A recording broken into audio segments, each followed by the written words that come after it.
Radio, radio, radio, radio, radio, radio, radio, radio. Hello. Sorry, I'm a little bit late. I'm having a little bit of a technical issue at the moment. That's what's happening. There's a little bit of a technical issue. I think it's up and running. We should be up and running. Is my volume working?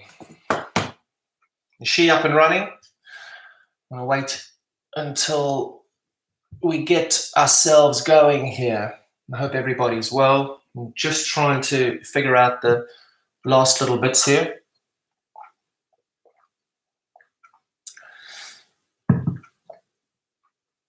Rightio.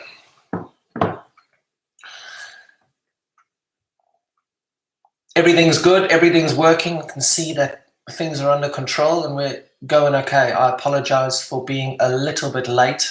And in being late, I probably need to give some people a little bit of an opportunity to get themselves clicked into gear here. So let's get clicked into gear. I'll give it another 45 seconds or so before I start. Let's see if we can get everybody going.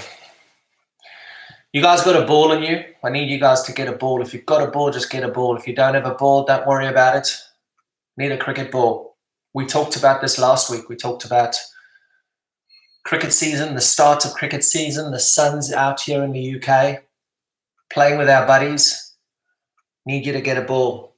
Reason I need you to get a ball is because during this, I'm going to do a lot of talking here. I have a lot of questions already that have come through to me. I want you guys to just make sure that you keep your hands as hard as possible. You've got to keep them hard. Cricket season's going to come. They're talking about a little bit of a ease of lockdown restrictions at some stage, and you want your hands to be as strong as possible. Strong as possible. I want to give a little shout out here to Royal Ascot Cricket Club. I know Royal Ascot Cricket Club very, very well. It's in and around the area that we live. And I know that they've sent out a YouTube clip as to my session I did last week, and also about the session that we're doing today. So to anybody from Royal Ascot Cricket Club, welcome. Thank you for your participation. There's also a load of other clubs, and maybe what I should do is I should get a shirt from each club, somebody from a club, and they can send it to me and I can wear it on the next session. Maybe that's an idea. I'll think about it. Also, the Lambrook School. I know Lambrook School have also put on or sent an email out to say that I'd be doing these sessions. Now, guys, today's session is about mindset. I get asked so many times about mindset. You guys talk to me about your struggles. You talk to me about the good stuff. You talk to me about the average stuff. You talk to me about all different things when it comes to cricket. But actually, if you have a look at mindset, mindset is about the way we approach life, how we approach everything that we are doing, how we are approaching the lockdown that we're in at the moment. We're all in this together. And it's a decision that you make as a person as to how you want to behave. And you can choose your behavior. We all choose our own behaviors, and we can choose to be positive. We can choose to be negative. Now, I'm not saying that we have to be positive all the time. We can't be positive all the time. It's just not in our nature to be positive. But if there is stuff to be positive about, then we should try our hardest to be positive. I'm an incredibly positive guy. And I think that I can relate this whole conversation through to the way that I played the game, the mindset that was involved to achieve everything that I achieved. And I've applied it to different cycles of life. I've applied it to my new love of golf that you all know about. I've also just hopped off another bike ride. I've put that mindset, that positive mindset, into riding a bike here, just in a room in the house. Set a bike up, set up an app where I can write it, I can train myself, and I can try and be the best person that I can possibly be.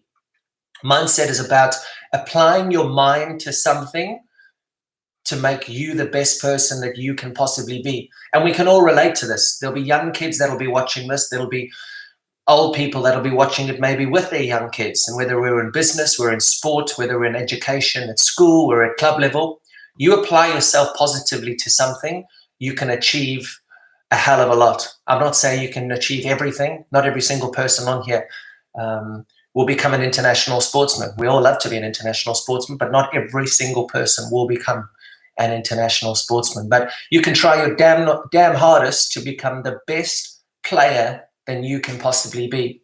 And that's everything that I've said in interviews. I've said in numerous interviews about just being the best person or the best player that I can possibly be. Now, how do you do that? How do you trust yourself to become that person? It all goes down to training your brain in a way to make sure that you can cope with pressure, you can cope with tough situations, and you can damn well enjoy the good stuff. So that coping with pressure, that understanding pressure and not fighting pressure is something that we can all relate to. Whether we're 5 years of age, 6 years of age, 7 years of age, 8 years of age, 18 years of age, 9 years of age, 10 years, whether we experienced campaigners, whether there's any international cricketers that are going to watch this or watching this, it's about understanding the position you're in and training your brain to be good enough to be in that position. It's also about not fearing failure. Fearing failure is the worst thing that you can do, because we are humans and we are born to fail. Every single one of us is born to fail. Now let that sink in. We're all born to fail. But it's about understanding that we are going to fail, and knowing that if we understand that we're going to fail and we understand that we are human, we'll accept that and we won't fear it. But what we will do, and what I did throughout my career, is I never fought failure.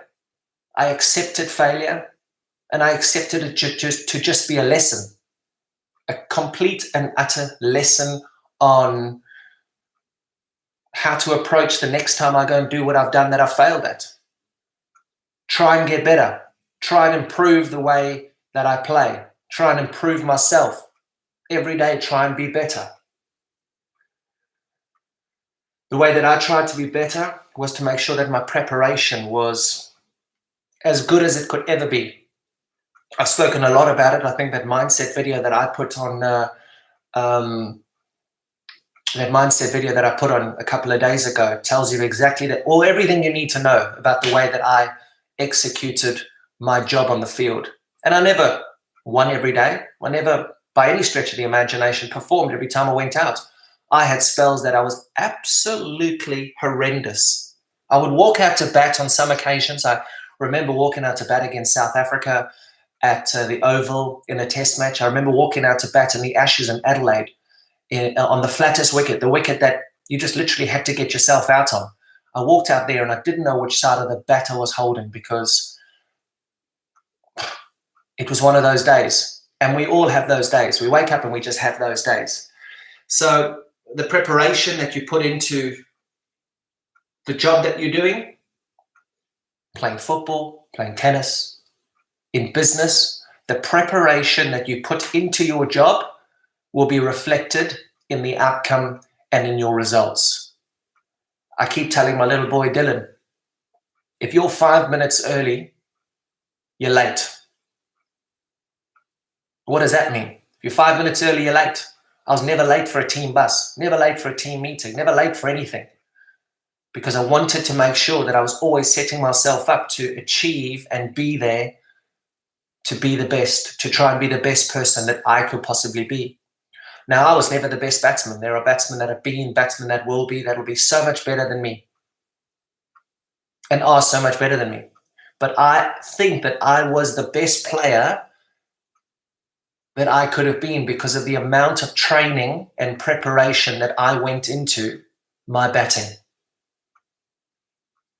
99.9% of my practices prepared me for the day after. And it doesn't matter what level you're at now. You can be a little schoolboy there, you can be at Royal Ascot Cricket Club. Every time you get the opportunity to practice, make it count. You don't need to practice for hours and hours and hours. I actually practiced for hours and hours and hours when I was in bad form. I didn't practice a lot when I was in good form. I used to just hit a few balls and say, you know what? Yep, beautiful. Hitting them well, I'm good, I can continue. When I was in bad form, I kept hitting and hitting and hitting and hitting. Sometimes you hit yourself into a rut.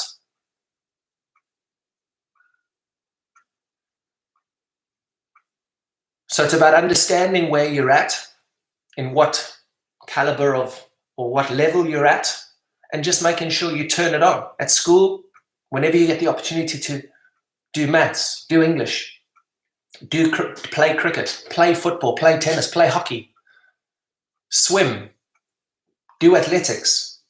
If you're a businessman, whatever business that you are in, make sure you prepare well. Do the hard yards to make sure that when you get into the big time arena, you're able to do your stuff. I've got some amazing questions, and I can see some guys are coming in here now. There's some people from India, there's people from Australia, there's people from South Africa. But I got some brilliant, brilliant questions that I'm going to answer after this. I set you guys a challenge last week, that tap-up challenge. I don't know how many I got. I couldn't do many. I'm finished now. It doesn't matter how many I do. I set it for you. Wilf LaFontaine Jackson from Winchester, just down the road, he did 1,100 tap-ups. Now, Wilf, that is crazy. I got a video from him earlier in the week, and I put it up on my Instagram when he was at 862. The video was over 6 minutes long. The video, he couldn't send the video long enough to show. Tap, tap, tap, tap, tap. That determination to be so good was outstanding, Wolf. And he didn't settle at being so good. He took it to a new level. He beat what he got. He got 1,100 tap-ups. Minutes and minutes and minutes of standing in the garden, tapping up, trying to be the best he can be. Wolf, outstanding, amazing. Dude, these are coming your way. Those are coming your way. They'll be on the post to you. Steph will sort that out for you. I've got another pair. I've got cricket season. It's cricket. I actually wore these in a few test matches. These bad boys. Beautiful, beautiful set. I wore these in an Ashes series, I remember. I'm taking these out here. Polarized. Beautiful, beautiful glasses. And it's a juggling contest. So before I go and answer the questions that you guys have set, I'm going to juggle, and this is the challenge for next week. You can go with as many as you want. I've got 3. I've got a little ball that my girl plays with, my little daughter. I've got an apple, and I've got a nacho and satsuma, whatever you want to call it in your country. And it's about juggling. So I go 1, 2, 3, 4, 5, 6. It's about juggling. Okay, so the challenge that I'm setting you is different utensils. I've got an apple, I've got a nacho or a satsuma, and I've got a little ball. I want you to count how many you can do, and I want you to use different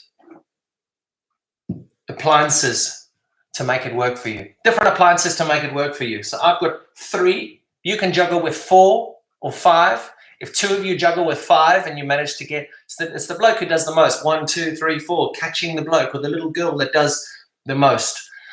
It's a juggling act. So we want to see all those videos, and I'll write out the email address for you in a minute as to where you can send in all those. We had a load of them that were sent in to Steph last week. step@kp24.co.uk. There she is. Steph@kp24.co.uk. There she goes. Right, let me get up to a couple of your questions. I see a lot of you guys are coming in here now, and I absolutely love it. Brilliant. Brilliant, brilliant, brilliant. From all over the place. Awesome. Now, right, here we go. I wrote a couple down. What strategy do you use to heighten your focus for particular events? The drinks break, when a wicket goes down, the new ball, etc. This is from Prit. Very, very good question. What do I do? Waiting to bat, I always used to wait to bat thinking, I've got to now just make sure that I understand what's happening in the middle. I've got to understand who was bowling.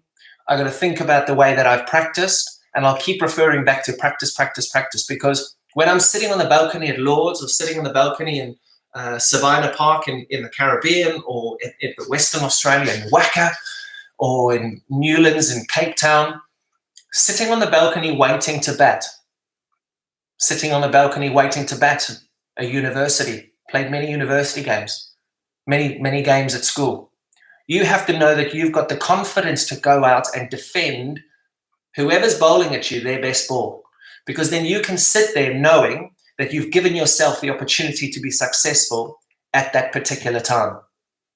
You give yourself that opportunity to be successful, you will be successful. Believe you me, because it means that you would have practiced incredibly hard and you would have got yourself to a level where you know that you can compete with your opposition, and on your day, you're going to make it count. How do I heighten my focus? I never really heightened my focus.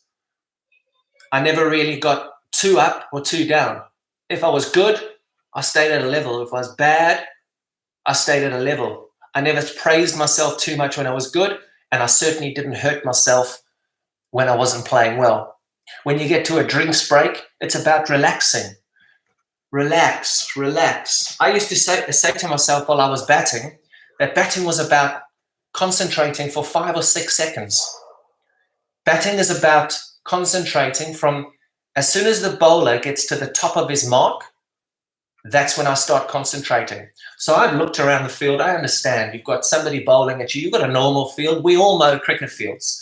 2 slips a gully, backward point, extra cover, mid-off, mid-on, mid-wicket, deep square leg, fine leg. We all know those fields. We understand them, and they're easy. It's not about the field. It's about the ball. It's about scoring runs. It's about making sure that you don't get out. And it only starts to count when the bowler is at the back of his run-up. I used to watch that ball. I used to watch that ball so precisely at the back of the mark. All I used to do when I was batting, and you will see this, you go back to all my videos, as soon as the bowler turns around, I have my eyes set firmly on this ball. I wanted to be able to pick what the swing seam, what the shiny side was, where the rough side was. When the ball was swinging conventionally, I used to know how a bowler used to hold it in his hands. Right, there we go. That's going to swing out. So I knew what the bowler was trying to do. It's about giving yourself that little bit of an understanding and a little bit of a boost to know, right, he's running and he wants to bowl an away swinger. Now, if he's holding a ball like that, unless it reverse swings, it's going to be an away swinger. On a day when it's not doing anything, she's going to be straight. As much as he tries to do whatever he does with the ball, it's going to go straight. So it's about giving yourself that little bit of an advantage. Drinks break, relax, completely relaxed. Don't even think about anything. Speak to your mate, carry on doing what you do. When a wicket goes down, you focus. You understand your game. You get to it. You think, right, this is the time for me to now play. This is the time for me to now shine. This is the time for me to say, hey, chest out. I've done all the practice. I'm going to go and make it count. And you go out and enjoy it. The new ball, when I played against the new ball, it was about just reining myself back in to make sure that the new ball was all about watching to see if it started moving more than the old ball. Sometimes I found it actually quite easy facing the new ball. It came onto the bat a lot harder. Scoring options became a bit easier because they put more slips in and be a little bit more attacking. Harry, good question. Mark, how important is it? Mark Reed, very good. How important is it to show intent when you're batting? How do you dominate a bowler? Showing intent in batting is making sure that your defense is so good that if he does bowl you the best ball he bowls, you can defend it, but also knowing that you're in a position where you have your options to be able to attack a bowler. Now, I say your options because some players are front foot players, some players are back foot players. I was a front foot player. I never played a cut shot my whole career. But I was always looking to score off the front foot. Where can I score off the front foot? It's about exerting pressure on the bowler, but exerting pressure on the bowler in your way. I can speak from a front foot perspective, but then anything short, because I was quite tall, I was able to get on top of and play the pull shot. The one thing I will say to you guys is when you get a little bit older, and there'll be guys here that are actually in this position, learn the pull shot, learn the hook shot. If a bowler knows that he can bowl a bouncer and it scares you or it rocks your foundations, then he's going to win the battle every single time. Make sure you can play the pull shot. Having played all those test matches that I played all around the world, not in particular here in the UK or in the subcontinent where bouncers aren't really a thing, in Australia, in South Africa, in the Caribbean, in New Zealand on some wickets, the bouncer plays such a key role. If you play a couple of good pull shots or you get out of the way and you sway and you play it nicely, you're in control of what you do. That's how you show intent. I hope I answered that question well enough for you. People from Australia. There's another one in there. I've got some more questions here that were absolutely brilliant. Hi, KP. This is from Zimbo. I don't know if you're from Zimbabwe or where you are. Can you talk about switching on and off mentally during an innings? Any tips on how to clear your head and just focus on the next delivery? Also, is there any specific routine or ritual you like to do prior to walking out? Thanks in advance and best wishes. Zimbo, where are you from, brother? No, he just says Zimbo. Okay. Zimbo's he's got a cricket bat, so we'll let him off. We'll let him off. No names, but just a cricket bat. That'll do. Zimbo, so basically, waiting to bat is all about understanding, and I've just spoken about that. Again, in between balls, in between overs, it's about switching off. You have to learn to switch off. There is no way you can score a test 100 or a club 100 or a school 100 being on all the time. It's impossible to do. I don't know if anybody that can concentrate 100% for a minimum of 2 or 3 hours. I don't know. I could never do it. But the ability to switch off, look around the field. Go and speak to your mate at the other end. Make a joke, have a laugh, talk about something else. That's the key to being able to switch off. That is the key to be able to switch off and make sure that you can keep building and building and building on the success that you've got. Practice, repetition, no stone unturned. You guys all know what I'm talking about when I talk about practice. I don't think I need to talk to you any more about practice. I don't think I need to talk to you about repetition. Repetition is about training the brain. If you want to play the most perfect pull shot, you've got to practice it. You've got to do the hard yards. You just have to do it. My first trip to Australia in 2006, 2007, the Ashes series, I think I averaged 50 or 60 in that test series, the first series in Australia. For the first 2 weeks of that tour, I took our coaching staff down to the nets before anyone came into the nets. I put a bowling machine on 90 miles per hour and I just had bouncers fed to me. I got hit on the head. I got hit in the side. I got hit on the shoulder. I could have injured myself. Yes, I could easily have injured myself. But you know what I did? Batting in that series was so easy because I had taken away the fear factor of the short, fast wickets in Australia. I practiced it. I knew that when Brett Lee came in to bowl to me, if he bowled anything short, I was able to get out of the way. My first scoring shot in the Adelaide Test match, after we'd been to Brisbane, was a short ball from Brett Lee at 155 kilometers per hour. I slapped it over mid-wicket because I practiced it. He ran in and I went crunch. I'd practiced it. I'd repeated the practice. I'd gained confidence from my practice. So when I walked out to bat, Brett Lee running in as fast as he wanted to run in, no issue. You can do that. You can do that. We can all do that. It's whether we mentally want to make that switch to try and be that person who wants to be the best person they can be. Do you want to be the best person you can possibly be? Do you want to be the best person in lockdown? It's incredibly difficult. There's so many negative things out there. So many negative things. What I've done during lockdown is I've tried to turn off all the media. I've tried to turn off anybody who throws negativity on any of my social media feeds. I'll check up occasionally to see what's happening. I'll keep close to my family. I speak to my family and my friends on FaceTime every couple of days. And that's how I do it. By keeping your brain positive, your body positive. I work out a schedule, get up with the kids, homeschooling, train, have a schedule. I don't eat before midday, so I know that at midday I can start eating. I'm doing this fasting thing, which keeps me in fairly good nick. But it's about a mindset, and it's about applying your mind to something to make you a better person and make you the best person and player you can possibly be. What else is there? How did you psychologically feel when you overcame and came to South Africa for the first time? Darren Carlson, that's another great question. And the reason why that's a great question is because of pressure. We all feel pressure. The amount of pressure that was on me when I went back to South Africa to play my first international, you guys don't even understand the pressure. You don't even understand how loud Johannesburg was when I walked out to bat that first time. But I practiced so well, and my mindset walking into bat in Johannesburg that day was so good.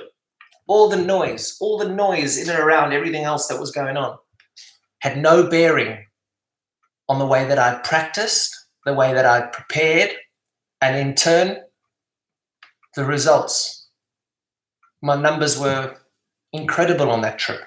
Incredible, because I trusted my practice. I trusted my practice. Trusted my practice. Trusted my technique. I'd done so much preparation leading into that. And it might not have worked. Absolutely might not have worked. But it did. And it did on quite a few times in my career, because I practiced harder than anybody else. Nobody could have practiced as hard as I did. When struggling, I got a load of questions about when struggling. What do you do when you start struggling? Well, when you start struggling, back to basics. You should all know somebody who knows how good you are when you were playing well. If you don't know somebody who knows how good you are when you were playing well, you need to find that person. You have to find that person. Because when you find that person who knows what you're doing when you're playing well, when you're out of form and you're not playing well and you're doing things that you shouldn't be doing, you've got to be able to go to that person. If you're a youngster here watching, if you're a little school kid watching, you're going to learn this throughout your career, throughout the longevity of whatever you do. You're going to have teachers. Teachers are going to be able to see when you're playing well. They're going to be able to see when you're doing things the right way. If you're doing it the right way, make sure that you take a note. This guy is around. And I went back when I wasn't playing well in my career to a school teacher, and he sorted me out. My England coaches couldn't sort me out. Within 5 minutes, Graham Ford, a school teacher that I had and a guy that was coaching in South Africa, when I left South Africa, sorted me out in 5 minutes. They couldn't sort me out in the international setup. Couldn't.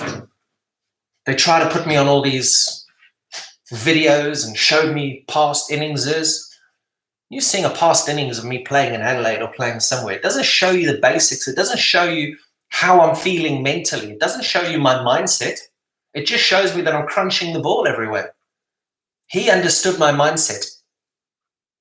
Make sure you find somebody, or you know somebody, and it can be your mum, your dad, be your brother, it can be your best friend, it can be a teacher at school.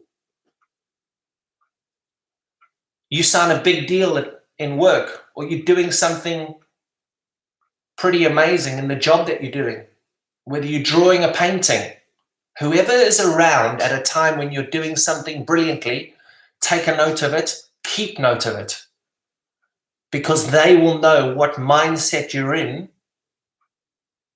so that when you start to go a little bit on another route, you can go back to that person. I hope that helps you guys in terms of struggling. I hope that helps you guys in terms of practice. There's so much more that I can go in here. There's so much more, but I don't want to take up too much of your time. I really don't want to take up too much time. Thank you guys for jumping in. Niall Schooler, there's Robin Sidhu, there's Cameron Webb, Vigi Matthew, Rogue Sports from South Africa, Cullen22. Hi KP, how do you predict what the bowler is going to bowl so that you can plan where to hit the ball? Thank you for getting me into cricket in 2005 to the present day. Cullen, I'll answer this. This is the last one. Radio. How do you prepare for what the bowl is, or how do you predict? Prediction, again, is about just watching the ball from the back of the hand. Whether it's a spinner, the off spinner, you know the way he's going to hold it. You know how much the wicket's going to turn. But again, I'm going to go back to it. I'm going to say, you are not going to be consistently successful unless you have practiced. You've got to practice. Don't expect amazing results and consistency if you don't practice. So I suppose my message from my mindset chat this morning or this afternoon is only about making sure that this guy is turned on and he trusts you. The only way your brain can trust you is if you've trained your brain to create positive energy. The way to create positive energy and the way to train your brain is through repetition. Doing the right things over and over and over again. And the last thing I'm going to say, make sure you know that person, that when you're doing well, he knows what you're doing. Because when it goes all horribly wrong, you can jump back to that guy and you can say, what was I doing when I was doing so well? Guys, I think I'm going to leave it there. That's half an hour. I think we've done half an hour. We've just gone over. Sorry, I was a little bit late. I had a little bit of a technical glitch here. Again, Wilf LaFontaine Jackson. These are your bad boys. 1,100 of those tap-ups. Absolutely incredible. A new pair, a pair that I wore in test matches. Beautiful pair. Hopefully we get outdoors soon. Got to get outdoors. So these will be on their way. That's the juggling. It's the juggling competition. Again, you guys have got to send in your videos to Steph at kp24.co.uk. It's on my social media handles, I think, anyway. Steph at kp24. Steph spelled S-T-E-P-H at kp24.co.uk. The challenge is to juggle with as many items as you can and for as long as you can. So 3 or 4 of you or 10 of you juggle with 4 objects. It's whoever does the most catches. Guys, thank you so much to Royal Ascot Cricket Club, to Lambrook School. You know my handles. Get to me. You can comment on all of these. I think what I might do is I might ask you guys to see if you want me to wear your club shirt, maybe send Steph an email. And I'm an extra large, although I'll probably be a large soon with all the cycling that I'm doing. You want me to wear your club shirt or your school shirt on the next episode or the next one? Maybe send Steph an email and try and organize it, and she can get it to me. But what a brilliant little session there. I hope you guys have enjoyed that little chat. There's so much more to chat about. I only got through a little bit of the list. There's how do you mentally prepare for a battle, wanting to be the best, understanding conditions. The cycle of life is something that I'm going to talk about next week. The cycle of life, because we can never, ever be brilliant all of the time. Guys, I will see you next week. Thank you so much for your participation. I actually love this because it gives me so much energy talking about something that I loved doing, and to be able to talk about it again makes me very happy. So thank you. Tell all your buddies. Try and get as many people as you can. All your connections watching next week. I'm going to be talking about the cycle of life.